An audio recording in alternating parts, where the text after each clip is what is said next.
ស្មើនឹង P ការ៉េនៅលើ 2m ចាអញ្ចឹងក្នុងប្រធានលំហាត់ហ្នឹងគឺគេឲ្យយើងស្រាវបញ្ជាក់ឲ្យចេញតម្លៃការស្មើនឹង P ការ៉េនៅលើ 2m នេះជំរាបសួរសួស្តីបងប្អូនទាំងអស់គ្នាអញ្ចឹងស្វាគមន៍មកកាន់សាលារៀន Enhance អញ្ចឹងថ្ងៃហ្នឹងគ្នាយើងជួបជាមួយអ្នកគ្រូម្ដងទៀតហើយ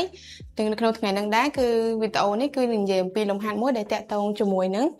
មេរៀនទី11ចាគឺមេរៀនបរិមាណចលនាហើយលំហាត់នេះគឺប្លែកពីលំហាត់រាល់ដងគឺលំហាត់នេះអ្នកគ្រូឲ្យយើងស្រាវបញ្ជាក់អញ្ចឹងគ្នាយើងអាចកលេសទៅមើលប្រធានលំហាត់ជាមួយអ្នកគ្រូអរគ្នានៅលើក្តារខៀនចាអញ្ចឹងនៅក្នុងប្រធានលំហាត់របស់យើងគឺគេឲ្យយើងបង្ហាញថាបរិមាណចលនានិងថាមពលស៊ីនេតិកនៅចំណុច M1 មានតំណែងតំណងគឺការស្មើនឹង P ការ៉េនៅលើ 2m ចាអញ្ចឹងក្នុងប្រធានលំហាត់ហ្នឹងគឺគេឲ្យយើងស្រាវបញ្ជាក់ឲ្យចេញតម្លៃការស្មើនឹង P ការ៉េនៅលើ 2m នេះអញ្ចឹងយើងក៏លេខទៅមើលការដោះស្រាយលំហាត់ជាមួយអ្នកគ្រូទាំងអស់គ្នាអញ្ចឹងដំបូងមកយើងដាក់បង្ហាញថាការស្មើនឹង P ការ៉េនៅលើ 2m អញ្ចឹងនៅក្នុងហ្នឹងគឺយើងឃើញថា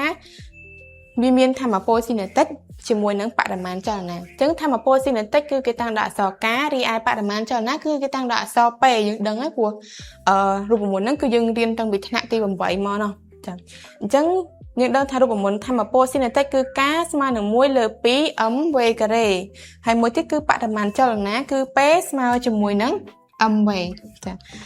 គោលបំណងរបស់គេគឺគេចង់បានការហើយអានេះគឺមាន P អញ្ចឹងយើងទាញមកដើម្បីជំនួសទៅបំបត្តិ V ចោលអញ្ចឹងយើងទាញ V ស្មើនឹង P នៅលើ M បន្ទាប់ពីយើងបានប៉ុណ្នេះហើយយើងយកវាទៅជំនួសក្នុងរូបមន្តថាមពលស៊ីនេតិកចាអញ្ចឹងយើងទទួលបានការស្មើនឹង1លើ 2m កតាឲ្យដោយសារតែ V យើងទាញបានពីរូបមន្តបរិមាណចលនាអញ្ចឹងយើងជំនួសចូលទៅកន្លែងនេះទៅហើយលើកឡើងជាការ៉េនេះការ៉េនៅកន្លែងនេះណាចឹងបន្ទាប់មកទៀតគឺយើងដឹងថា V នេះនៅខាងក្រៅវងកញ្ចក់ហើយនេះនៅខាងក្នុងវងកញ្ចក់ប៉ុន្តែនេះឡើងជាការ៉េអញ្ចឹងយើងសម្រួល m ចោលអស់មួយអញ្ចឹងដូចនេះចុងក្រោយយើងស្រាវឃើញថាការស្មើនឹង P ការ៉េនៅលើ 2m ប៉ិតដោយអ្វីដែលគេឲ្យយើងបញ្ជាក់អញ្ចឹ